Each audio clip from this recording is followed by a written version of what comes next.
जहाँ देखो हिंदू मुस्लिम यार भगवान ने तो धर्म बनाया क्यों है? एक मिनट, भगवान ने तो सिर्फ एक धर्म बनाया, बाकी सब धर्म नहीं पंथ है, आते हैं और समय के साथ चले जाते हैं। This is really offensive.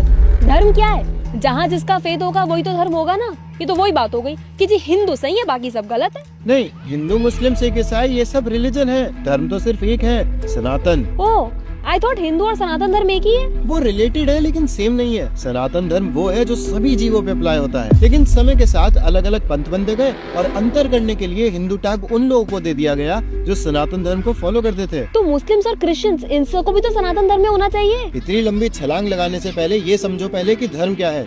जब भी किसी वस्तु का गठन होता है तभी उसी समय उसका स्वभाव भी बनता है, और वो जो स्वभाव होता है वही उसका धर्म होता है। क्या? उदाहरण से समझो, जैसे जल, जब जल बना तो उसी समय उसका स्वभाव भी आया। उसका स्वभाव क्या है? बहना। हाँ, या कह लो तरलता। लेकिन अगर पानी को गैस पे रख दोगे तो वो उड़ जाएगा, तब कहाँ गया उसका धर्म? करेक्ट। तो अगर किसी भी घटनावश या किसी अन्य वस्तु के संपर्क में आने से जब उस वस्तु में विकार आ जाता है तो जो उसका विकृत यानी कि जो अननेचुरल स्वभाव होता है उसे कहते हैं नैमित्तिक धर्म या निसर्ग। जैसे जल को फ्रीजर में रख दो तो जम जाएगा, गैस पे रख दो तो भाप बन जाएगा। तो यहाँ पर पानी जब अन्य वस्तु के कांटेक्ट में आया तो उसमें विकार आया, जिसकी वजह से उसने अपना धर्म यानी तरलता खोई, जम गया या फिर उड़ गया। लेकिन उसका ओरिजिनल स्वभाव जब वो बना था वो बहना ही था, है ना? तो तुम ये कह रहे हो कि हम सभी का धर्म सनातन धर्म है, लेकिन किसी घटनावश या किसी संघ में आने से नए ग्रुप्स बन गए जिनको हम रिलीजन कहते हैं। एग्जैक्टली। जैसे 2000 साल पहले कुछ घटनावश क्रिश्चियनिटी बन गया और 1400 साल पहले इस्लाम का फॉर्मेशन हो गया,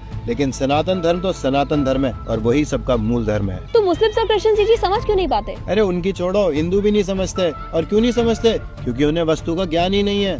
मतलब? एक छोटे बच्चे के सामने बर्फ और पानी ला के रख दो, उसके लिए वो दोनों अलग अलग वस्तु हुई ना। लेकिन अगर वही चीज हमारे सामने ला के रख दो तो हमें पता है इसमें मूल वस्तु पानी ही है और बर्फ उसका बदला हुआ रूप है। ओह, तो इसी तरह एक जीव को या तो हिजाब पहना दो या चर्च में बैठा दो, लेकिन उसका मूल धर्म तो सनातन ही है। करेक्ट। लेकिन क्योंकि लोगों को जीव के नित्य धर्म के बारे में नहीं पता तो वो उसके मूल स्वभाव को उसके बदले हुए स्वभाव से रिप्लेस कर देते हैं और उसी को रियल धर्म मान के बैठे हैं कि मैं डॉक्टर हूँ, जिहादी हूँ, स्त्री हूँ, पुरुष हूँ, मोटा हूँ, पतला हूँ। फिर तो बस हिंदू ही अच्छे हैं, एक वही बचे हुए हैं। अच्छा, आज के टाइम पे कितने हिंदुओं को पता है कि उनका वास्तविक धर्म क्या है? पता है ना, सनातन धर्म। हाँ, तो सनातन धर्म के प्रिंसिपल्स क्या है, उसका सार क्या है, शास्त्र क्या बताते हैं? नहीं, शास्त्र में प्रतिष्ठित नहीं होगी तो सनातन धर्म को कैसे फॉलो कर पाओगी? जीव तत्व, माया तत्व, सृष्टि तत्व को अच्छे से समझो, तभी भगवान की सेवा कर पाओगी। क्योंकि भगवान की सेवा करना, उनसे प्रेम करना ही जीव का नित्य धर्म है और यही सनातन धर्म है। कितने हिंदुओं को ये सब पता है और कितने हिंदू इसे वास्तविक रूप में फॉलो कर रहे हैं?